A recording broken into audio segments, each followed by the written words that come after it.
Today we're going to be replacing this starter on this 2009 Nissan Sentra.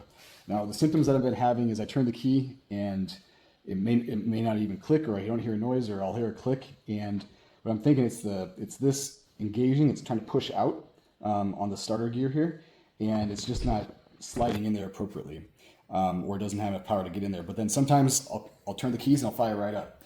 It could just be that there's a relay in here that basically is jacked up and it's not applying the power properly to allow this to spin. So anyways, we're going to go ahead and replace this. So the tools you're going to be needing is an 18 millimeter wrench, and that's to get on the two main bolts that go on here and here. And then the other bolts or the other tools you're going to need are basically to get these off of the existing one. And so before you kind of get started, you want to make sure you go ahead and take off the positive and the negative terminals off of the battery, and then we're going to go ahead and start to remove the pieces right here. So it's a little difficult to see where everything is, but this guy right here, you're going to kind of move off that that cover right there, and then this sensor, you're going to take this sensor off. There, move that kind of come up. You're going to take this sensor off in order to be able to get in there and move this around a little bit better and access those bolts. So let's go ahead and move that sensor. Okay, I'm going to try and just use the pliers right here, and I'm going to squeeze. This is stubborn.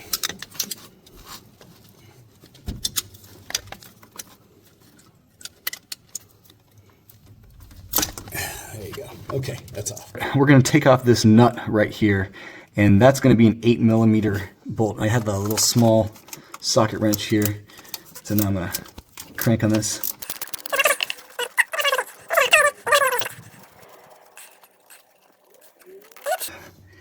Got it. All right, on to the next nut. All right, next, I try to get after that 12 millimeter nut down there, and it is a pain in the butt. I just can't get in there unless I took off this sensor down here, which would be difficult.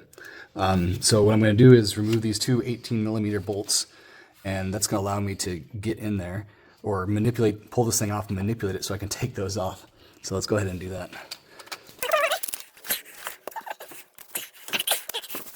I'm gonna need some leverage, so I'll be right back. Cheater bar, 18 millimeter on there. Let's go ahead and break this off. All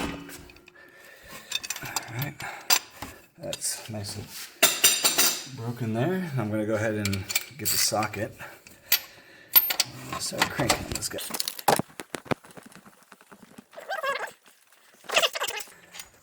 So that's the 18 mil right there. Let's go ahead and get the cheater bar on. All right. Voila! I already see it coming off. That's a good sign, because some people that have issues with salt and everything else have gunk all over it. Sometimes these are stuck on there and you have to kind of crack it free. So we're good here. There's the other 18 millimeter bolt off. All right, so now I'm just going to pull this off here. Of course, all the bearing is holding it in. All right, now flathead right here, and I'm going to pry this cap off. Ow. So this is there we go. There's the cap off, and I think that this is, let's see, this is a 12 as well. Yep, this is a 12.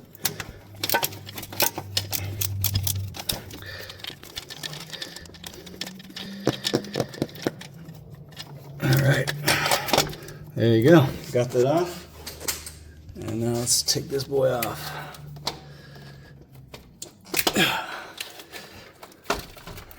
Alright, we got it out. Alright, we're showing the old starter versus the new starter. And I don't see any damage to the actual gears or splines on here. And I can twist it and that'll kind of pull it out. And so basically that's what happens is when this thing is energized, it pulls out and actually catches the flywheel and spins the engine. Now here's the new one. A little bit harder to do that. A little bit softer sounding in there. But basically the same size, same bolt pattern on here. And you look at go ahead and bring it over here. The same wiring on both of them. So we can go ahead and just do the reverse order of what we did before and get this thing installed. Something interesting to note is it has this foam piece here on the new one where it doesn't on the old one. And I checked in there and there's nothing existing in there, so it wasn't leaving something behind. Just something to note that this will probably seal up a little bit tighter on the new one. All right, so what we're going to do is go ahead and put on these nuts on here first. And so we got basically the 8mm bolt, and then we also have this guy right here, this one which is the 8mm one, and then this one which is the 12. And so it's already on there. So 12mm, 8mm. So we're going to go ahead and get those on there first. So now we're going to go ahead and fit the starter into place. And this is going to be the fun part. There we go. All right. Well, it fits. That's good. So now I'm going to go ahead and get the 18mm bolts. And we're going to thread both of them in. Get in there finger tight.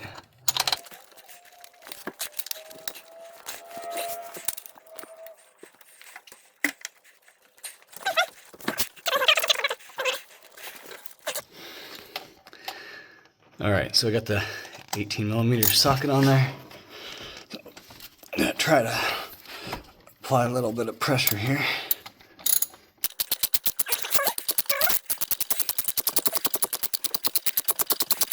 A quarter turn here, each stroke. How many strokes do you think it's going to take? Comment below. All right, now it's getting there, and we can see it's snug up now. There you go, snugging up, and there we go. And at the wall, let's go down here. Okay. All right, everything's snug. I'm gonna go ahead and just give it a little bit of a torque.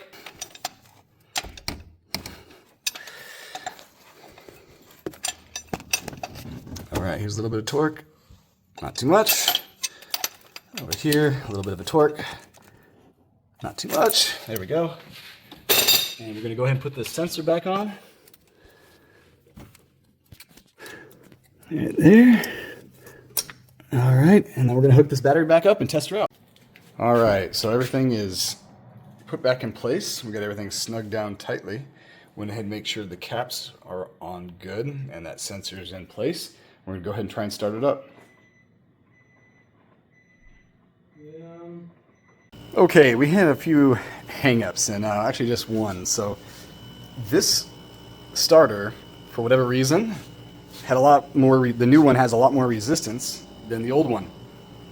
And what it was doing was drawing more amperage than that fuse could handle. And so that fuse right there, if you look at it, is the ignition switch. And so that ignition switch is basically pulling a high amperage, and it blew. So let me show you. I had to go get a new one. So there's a little gap there. This puppy blew. So what I did was I just went ahead and crossed over it and tried it out, and sure enough it worked. But I went ahead and got a new fuse. I disassembled this guy, and then I pulled it off and I ran it with the new fuse, and then it would spin as if it was cranking. And so then I went ahead and just installed it, and it fired up. So what I'm thinking is it just needed to get working a little bit to move the little bits in there and make it so it wasn't drawing so much amperage. But anyways, it's working now. But if something pops and all of a sudden you aren't able to even turn on your accessories and you're not able to crank, check your fuse, and don't be afraid to cross it with like a piece of metal or a flathead screwdriver, just to get that guy going, and then get a new fuse, and then it should be good to go. So anyways, hopefully this solved the problem, and if you guys have any questions, go ahead and put them down in the comments section below. Hit like, subscribe, and I'll go ahead and post down in the comments section in the video description the part that you can purchase off of Amazon. Thanks, guys.